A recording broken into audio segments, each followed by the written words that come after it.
occupied cost me only 4 rupees a month। जिस घर में मैं और मेरी वाइफ रहते हैं उसका किराया 4 रुपीज़ है। यहाँ पे जो राइटर है वो कहता है कि मुझे अपना रोड इंजन का 10 रुपीज़ पर मंथ पे करना पड़ता है और अपने घर का किराया 4 रुपीज़ पे करना पड़ता है, क्योंकि मैं गरीब हूँ, ये सब नहीं पे कर सकता। And fancy my paying 10 rupees a month for the road engine, and every day my wife was asking me what I purpose to do with this terrible property of mine, and I had no answer to give her। Terrible होता बच्चे मुसीबत। अब यहाँ पे मेरी wife मुझसे पूछती है कि तुम इस टेरिबल प्रॉपर्टी मीन्स खतरनाक रोड इंजन का क्या करने वाले हो, पर मेरे पास उसका कोई जवाब नहीं है। I went up and down the town offering it for sale to all and sundry. Underline the word sundry. Sundry means various. अब राइटर हर दिन एक शहर से दूसरी शहर इधर उधर जाता है और सभी को बताता है कि इस रोड इंजन को मैंने सेल करना है। Meanwhile the municipality was pressing me to clear out. अब यहाँ पे म्यूनसिपैलिटी मेरे ऊपर दबाव डालती है कि अपना रोड इंजन यहाँ से ले जाओ और इस जगह को खाली कर दो। I thought it over. मैं इसके ऊपर सोचता हूँ। I saw the priest of the local temple and manage to gain his sympathy. और मैं मंदिर के जो पुजारी हैं उसके पास जाता हूँ और उसकी सिम्पटी पाकर मैं उसको मैनेज करने में सफल हो जाता हूँ। ही offered me the service of his temple elephant. और मंदिर के पुजारी ने मुझे ऑफर दिया कि आप जो मंदिर का हाथी है इसको अपनी सेवा के लिए ले जाओ, मीन्स उस रोड इंजन को हटाने के लिए इसकी सहायता ले सकते हो। I also engage 50 coolies to push the engine from behind. और मैंने 50 कूलीज को पुश करने के लिए, इंजन को पुश करने के लिए हायर कर लिया। You may be sure this drained all my resources. अब यहाँ पे मेरा जितने भी रिसोर्सेज है वो ख़त्म हो गए, फिनिश हो गए। जितने भी पैसे मेरे पास थे वो फिनिश हो गए। द पुलिस वांटेड 8 आनास पर head and the temple elephant cost me 7 rupees a day and I had to give it 1 feed. और कैसे उसके सारे रिसोर्सेज ड्रेन हो गए। उस जो पुलिस है उसको 8 आनास देना पड़ता था उसको, और मंदिर के जो एलिफेंट है उसका कोस्ट मतलब कि उसके लिए उसको 7 रुपीज़ पर डे पे करना पड़ता था, और एक टाइम का खाना भी उस जो एलिफेंट है उसको देना था। My plan was to take the engine out of the gymkhana and then drawn the road to a field half a furlong off. और मेरा प्लान था कि इस इंजन को जिम खाना ग्राउंड से बाहर लेके और रोड के किनारे जो फील्ड है उस वहाँ पे रख दूँ। The field was owned by a friend. जो फील्ड है, जो खेत हैं, वो मेरे फ्रेंड के हैं। He will not mind if I kept the engine there for a couple of month. यहाँ पे कपल ऑफ मंथ मीन्स कई महीनों को में। अब राइटर क्या कहता है, जो खेत है मेरे फ्रेंड के हैं, इस करके मेरा फ्रेंड माइंड नहीं करेगा कि मैं इस इंजन को काफ़ी महीनों तक यहाँ रख सकता हूँ।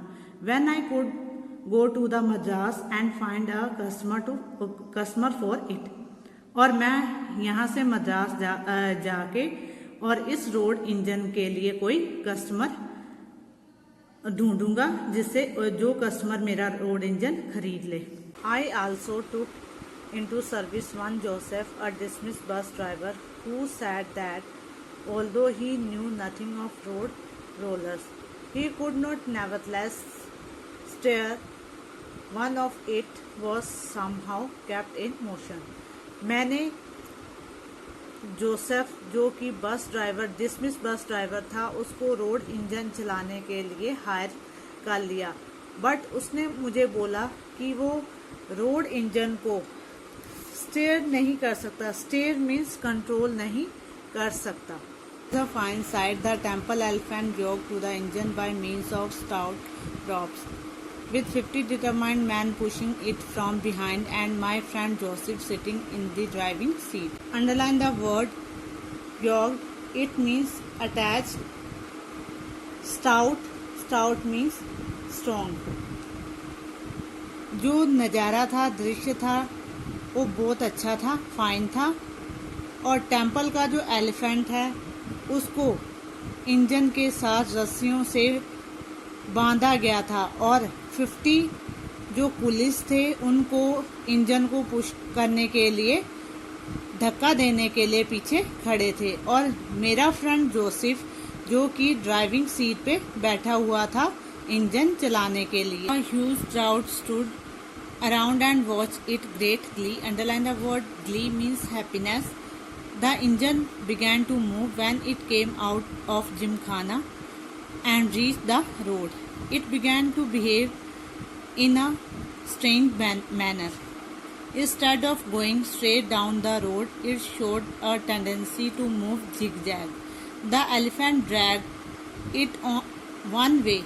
Joseph turned the wheel for all he was worth without any idea of where he was going.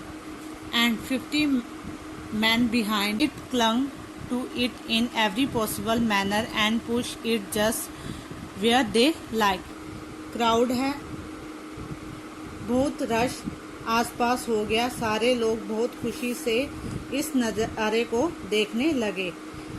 Finally जो रोड इंजन था वो चलने लगा, यानी मूव होने लगा। जब ये जिमखाना से बाहर आया और सड़क पर पहुंचा, यह बहुत ही अजीब बिहेव करने लगा। इसकी बजाय यह रोड इंजन सीधा सड़क पर जाता। Road engine zigzag position में जा रहा था। जोसेफ एक तरफ इंजन चला रहा था और एलिफेंट दूसरी तरफ इंजन को खींच रहा था। और जोसेफ इतना ही काबिल था कि वह किधर जा रहे हैं, और जो पीछे से 50 पुलिस थे वो हर तरीके से जोर लगा रहे थे, इंजन को पुश कर रहे थे। As a result of all this confuse dragging, the engine ran straight into the crowd, let out a joyous wheel. The elephant, disliking the behavior of crowd, trumpeted loudly, strained and snapped its rope and kicked down a further length of the wall. The 50 men fled in panic. The crowd created a pandemonium. Someone slapped me in the face. It was the owner of the compound wall. The police came on the scene and marched me off. Underline the word eel. Eel means cry, जोर से चिल्लाना। Trumpeted, दहाड़ना। Snap, broken. Pandemonium means confused.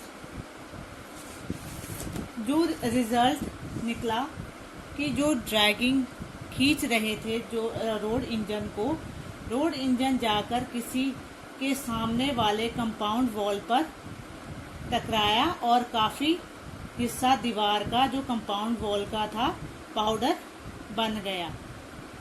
इस पर crowd ने जोर से खुशी से चीख मारी। एलिफेंट को लगा कि जो चीख मार रहे हैं उनका बिहेवियर ठीक नहीं है और एलिफेंट जोर से दहाड़ने लगा।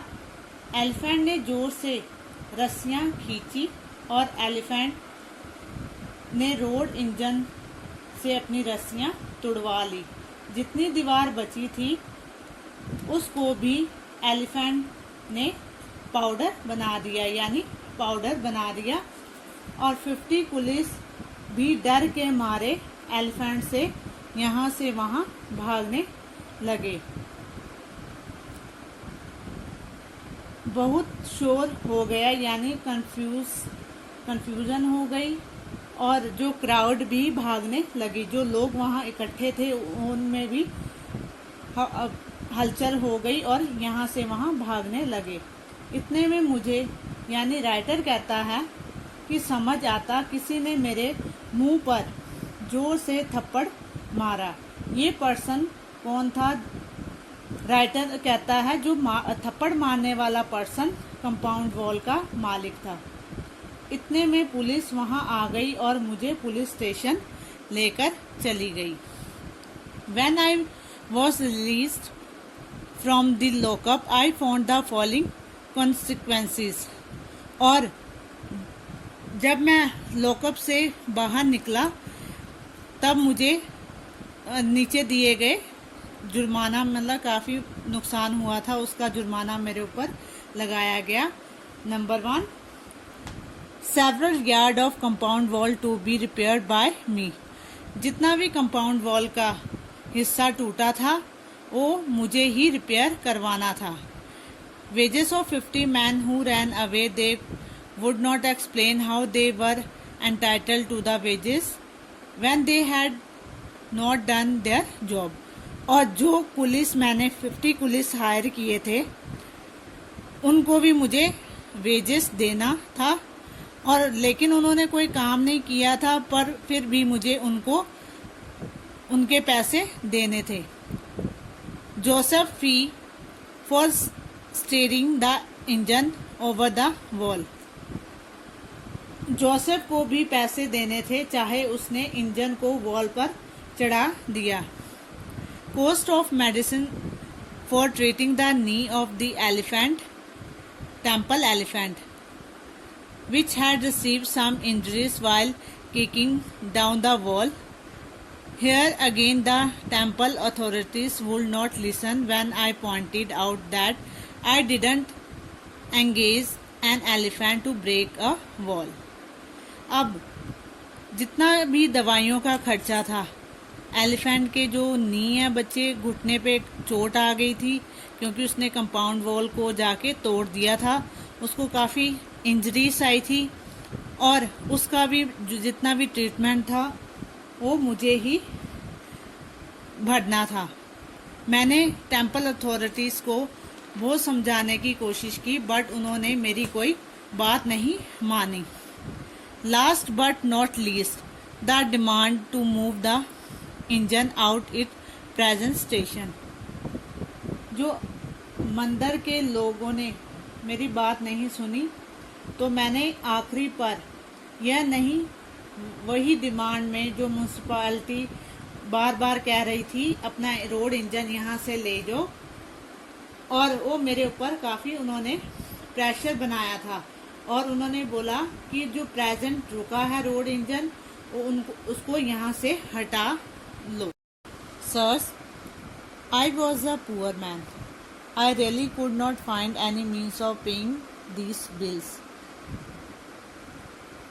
यहाँ पे जो राइटर कह रहा है कि मैं एक गरीब आदमी हूँ, मैं इतने सारे बिल्स को नहीं पे कर सकता। When I went home, my wife asked, "What is this? I hear about you everywhere." ये क्या हो रहा है? मैं हर जगह तुम्हारे बारे में सुन रही हूँ। I took the opportunity to explain my difficulties. और मैं अपने वाइफ के आगे अपनी डिफ़िकल्टीज़ को एक्सप्लेन करता। She lost her temper and cried that she would write to her father to come and take her away. और मेरी जो वाइफ है उसको बहुत ज़्यादा गुस्सा आ जाता है और जोर से चिल्लाती है कि मैं अपने फादर को लिखूंगी, यानी लेटर लिखूंगी कि मुझे यहाँ आकर लेके जाओ। I was at my wits' end. I was seriously wondering why I should not run away to my village. I decided to encourage my wife to write to her father and arrange for her exit. Not a soul was going to know what my plans were. I was going to put off my creditors and disappear one fine night. मुझे कुछ समझ नहीं आ रहा था। फिर मैं seriously सोचने लगा, क्यों ना मैं अपने विलेज भाग जाऊं। मैंने अपनी वाइफ को इनकरेज किया कि वह अपने फादर को चिट्ठी लिखें और यहाँ से जाने का अरेंजमेंट कर दे। कोई भी नहीं जानता था कि मेरे क्या प्लान्स हैं। मैं सोच रहा था कि जिनका मैंने देना है, यानी जिनको मैंने पैसे देने हैं, उनको टाल दूं और एक फाइन अच्छी रात देकर यहाँ से भाग जाऊं। I made a preparation to leave the town in couple of days, leaving the engine to its fate. With all its commitments, however, nature came to my rescue in an unexpected manner. You may have heard of the earthquake of that year that destroyed the whole town in North India. There was a reverberation of it in our town too. We were thrown out of our beds that night, and doors and windows shattered. और writer कहता है कि मैं इस town को छोड़कर चले जाऊंगा थोड़े दिनों में, और इंजन को इसकी किस्मत के सहारे यहीं छोड़ दूंगा। With all it's commitments. मुझे बचाने के लिए कुदरत आई जिसकी मुझे उम्मीद नहीं थी। यानी नरेटर कहता है कि रीडर्स, आपने सुना होगा कि उस साल अर्थक्वेक आया था जिससे नॉर्थ इंडिया के काफ़ी टाउन्स डिस्ट्रॉय हो गए थे।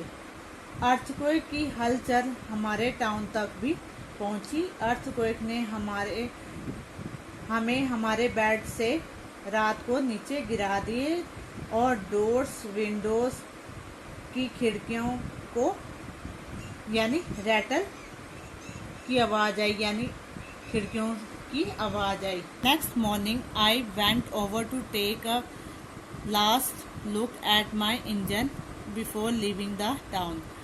आई could hardly believe my eyes. The engine was not there. I raised hue and cry. Search parties went round. The engine was found in a disused well nearby. With its backup, I pray to heaven to save me from fresh complications. But the owner of the house, when he came round and saw what? Next morning, मैं फिर गया और अपने engine को last बार देखने के लिए town को छोड़ने से पहले मुझे अपने आइज पर बिलीव नहीं हुआ कि इंजन वहाँ नहीं था। मैंने इधर उधर देखा और शोर करने लगा। जो लोग थे, सर्च पार्टीज थी, और वो ग्रुप में डिवाइड होकर मेरा जो इंजन है उसको ढूंढने लगी। इंजन के पास डिसयूज वेल मिला, मीन्स कि इंजन डिसयूज वेल के ऊपर गिरा मिला और पूरी तरह से उसके ऊपर फिट हो गया। मैंने हेवन मीन्स यहाँ गॉड को बोला है। मैंने प्रे की अब मेरे लिए और कॉम्प्लिकेशंस नहीं होंगी। जो हाउस का ओनर था, घर का ओनर था, बाहर आया और देखा क्या हुआ है। Had happened, laughed heartily and beamed at me. You have done me a service. और जो घर का जो मालिक था वो खुशी के मारे मेरे तरफ देखने लगा। तुमने तो मेरी सारी मुश्किल हल कर दी है, यानी तुमने मेरी बहुत बड़ी मदद कर दी है। It was the dirtiest water on earth in that well, and the municipality was sending notice to close it week after week. I was dreading the cost of closing, but your engine fits it's like a cog. Just leave it there. अब यहाँ पे जो wall compound का जो मालिक है वो writer को कह रहा है, इस वेल में तो दुनिया का सबसे गंदा पानी भरा हुआ था। म्यूनिसिपैलिटी ने मुझे हर वीक नोटिस भेज रही थी कि इस वेल को बंद करो। मैं इस वेल को बंद करने के लिए डरता था क्योंकि इस वेल को बंद कराने में काफ़ी खर्चा था, पर तुम्हारा इंजन तो इसके ऊपर ढक्कन की तरह फिट हो गया है, इसे यहीं रहने दो। बट राइटर बट बोलता है, there are no buts. I will withdraw all complaints and charges against you and build that broken wall myself. Only leave the thing there.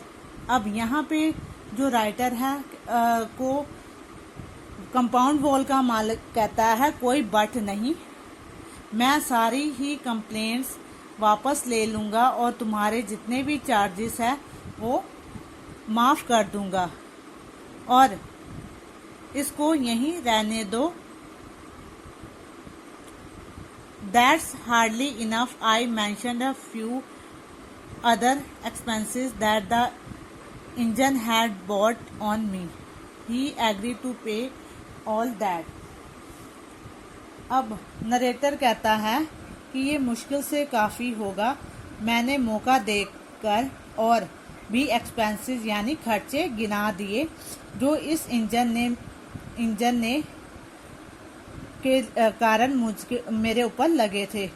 वह मान गया और सारे खर्चे उठाने को।